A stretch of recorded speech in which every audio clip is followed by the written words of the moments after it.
Hi, this is John Allen, the editor of Crux. Welcome to another exclusive video feature here on the Crux YouTube page. Today's episode is brought to you by the good people at the United States Conference of Catholic Bishops and their Secretariat for Ecumenical and Interreligious Affairs. 2017 marks the 500th anniversary of the Protestant Reformation. The high point came on October 31st, which is the anniversary of the day, at least according to tradition, when Martin Luther nailed his famous 95 Theses to the door of the Wittenberg Cathedral in Germany. We've been bringing you a series of interviews with experts and analysts who have fascinating insights into the significance of this 500th anniversary. One distinguishing feature of which is that Catholics and Protestants, particularly Lutherans, are commemorating it together. We're thrilled today to be joined by Dr. Nelson Minnich of the Catholic University of America. He is a Harvard PhD, an expert in both the Reformation and the Counter-Reformation, which some people call the Catholic Reformation, with a particular eye to the significance of those events 500 years ago on church-state relations. Dr. Minnich, thank you so much for joining us today. It's a pleasure to be with you. All right, so let's start with this. We'll get to the church-state stuff in just a moment. But as I said a moment ago, one of the remarkable things about this anniversary commemoration is that Catholics and Protestants are doing it together. Of course, you will be aware that October 31st, 2016, Pope Francis traveled to Lund in Sweden for a joint celebration, a joint liturgy of Vespers, with the leadership of the World Lutheran Federation. Throughout the year at the local level, Catholics and Lutherans have been coming together in various ways. And of course, this would not have been the case, say, in 1617 or 1717 or 1817. So from a historical point of view, Dr. Minnich, how do you read the fact that Catholics and Protestants are now able to come together and commemorate this milestone together?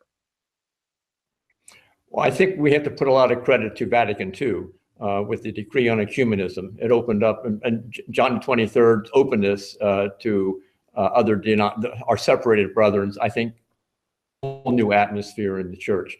I do remember being over in the Domus Sacerdotalis Romana, sitting there at a table and finding myself sitting with a delegation of Lutherans who had come to the Vatican to talk about how we were going to deal with this anniversary. And everyone said, we're not going to celebrate it. That's the wrong word. You don't celebrate the division of Christendom. We're going to commemorate it. Now, how are we going to do this? And there were lengthy discussions about this in all kinds of venues, both at the Vatican and in Germany and local here in the United States. Everyone tried to tune it the right way. I'm a member of the Pontifical Committee for Historical Sciences, and we decided that we were going to commemorate this also.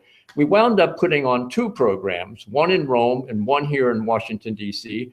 The one in Rome was remarkable in that the Pope invited the members to come to the Papal Palace, and he greeted each one individually to show that he so strongly backs this.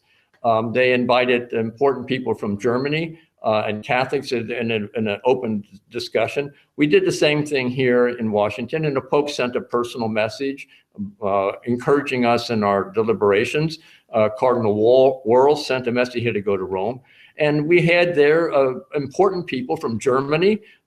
We had from Berlin, Tübingen, Paderborn, Strasbourg. So we had a Lutheran retired bishop. So it was a very good gathering together of people. And we discussed the major issues. We discussed justification, ecclesiology, the Eucharist. And there was a wonderful atmosphere there of respect and trying to come to some common ground. So it really has changed. Back in the earlier centuries, it really was a jubilee, a celebration with putting up of statues, and we ushered in the modern age. You know, the Antichrist is kind of, it's gone now, thank God. We're living in a new era. I don't know if that answers your question. I think that was a terrific answer to that question. Okay. But let's pass into your actual area of expertise, which is church-state relations. Talk to us, first of all, about what church-state relations in Europe looked like leading into the Protestant Reformation. I mean, what was the lay of the land before the Protestant Reformation happened? I was thinking about this earlier today, and I thought it'd be interesting if we could, the two of us, could go to the Vatican Palace 500 years ago and sit down with Leo X. There in the papal apartments with the frescoes of Raphael, and ask His Holiness, what is the state of relations with Christian rulers? He would have said, they're really good, John. They're really good shape. You know, I've just negotiated with the French king, the Concordat of Bologna. We put aside our differences. I've got that pragmatic sanctions of wars off the books. You should have been here a couple of years ago when the Portuguese delegation came, and they brought me an elephant. Great terms with the Portuguese. They're spreading Christianity in the Orient.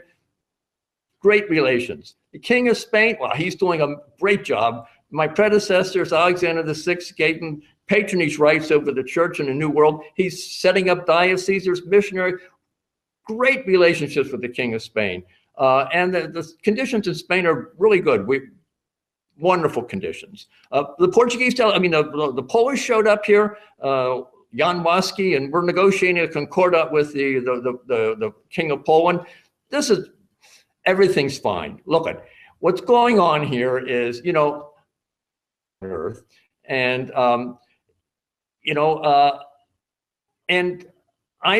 we had a big problem back in the 14th century with the Babylonian, what they called the Babylonian captivity of the church and the Great Schism. And the papacy came upon hard times. But my predecessors in the last century have restored the papal monarchy. People accept the papal monarchy. And we did this basically by alliances with rulers. We're in the same boat. They don't like parliaments. They don't like Corteses.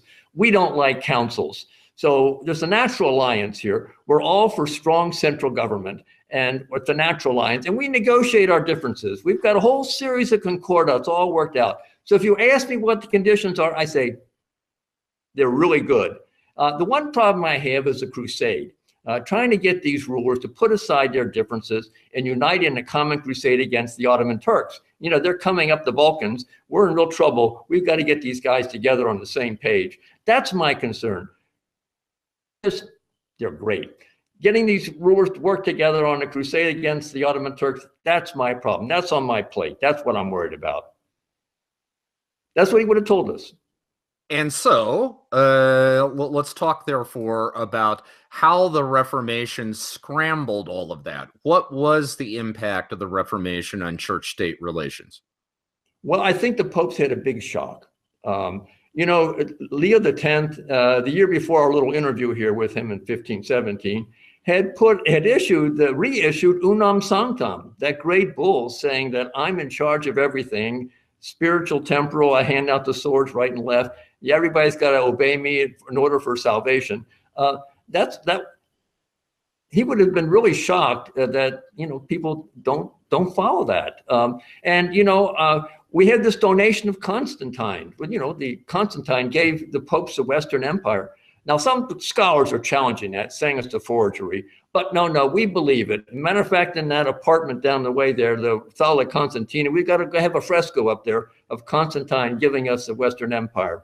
So things are pretty good. And as a result of the Reformation, well, that end of Unam Sanctam and the donation of Constantine, it rang pretty hollow after a while.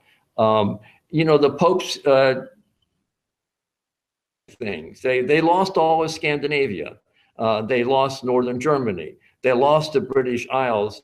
They could excommunicate these, but they kind of laughed at them. The threat of papal power rang hollow. They couldn't follow through. Not only that, but if we talked about the Boniface VIII issuing Unam Sanctam in 1302, and the next year, his being humiliated at Agnani by the French soldiers, well, something not much different happened to the popes. Reissuing Unam Sanctam in 1516, 1527, something similar happens. An army shows up and the Pope is a prisoner in Castel San Angelo. So this idea of I have all this power and everybody's supposed to obey me. What's the reality? The Pope is a prisoner in Castel San Angelo. He has to pay a huge ransom to get himself out of there. So these claims of all this power that the popes have been shown to be hollow.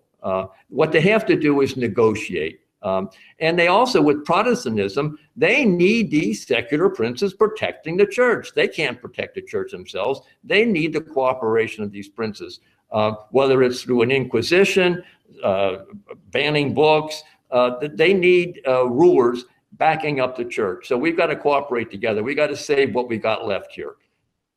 Had a rude awakening, and they realized that they didn't really have the temporal power they thought they had, and they had to negotiate and get these Catholic princes to stay with the church and preserve it. I don't know, does that make sense? Yeah, that absolutely describes at least my very limited understanding of the situation after the Reformation.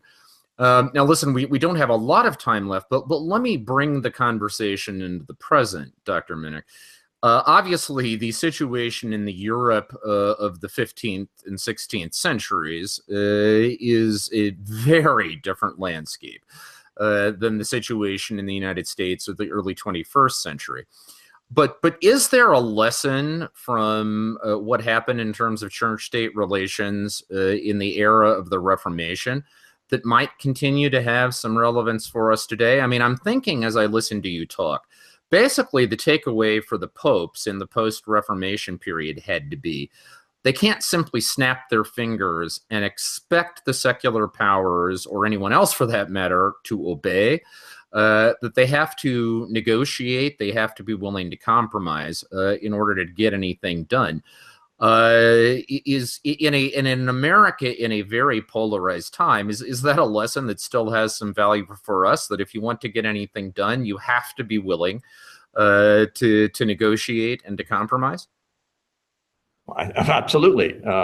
Especially in a state where, in America today, we have so many of these nuns who don't belong to any religion. I mean, you can't snap your finger at them at all.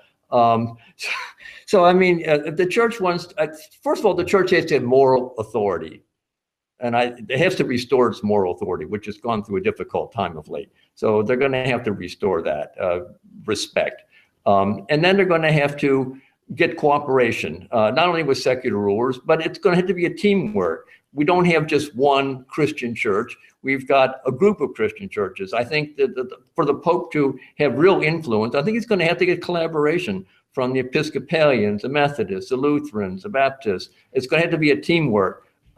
So it's negotiating not just with secular powers, but with other religious figures too.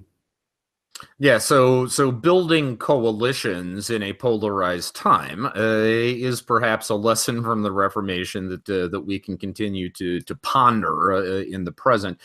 Dr. Minnich, I would love to keep talking to you for the next hour because I feel like I'm getting a free graduate level seminar today, but unfortunately we don't have the time. But let me ask you this: if someone is interested in finding information about the church history program at Catholic University of America and the programs that you offer, I am presuming that going to the website of Catholic University is the best quick way to do that? That would be a great way to start. So just Google Catholic University of America, and you can add Dr. Nelson Minnich or church history or whatever you want, and you will learn about all the programming that is available through CUA. The United States Conference of Catholic Bishops and its Secretariat for Ecumenical and Interreligious Affairs also has some resources for commemorating the Protestant Reformation on its website. And it's not too late. The clock has not yet run out on 2017. So if you're interested in doing something in your community, you can find some great ideas there. You have been watching a video exclusive brought to you by Crux, sponsored by the United States Conference of Catholic Bishops. Keep checking the Crux YouTube page as we continue to bring these video features to you. And until we see one another again, have a blessed and great day.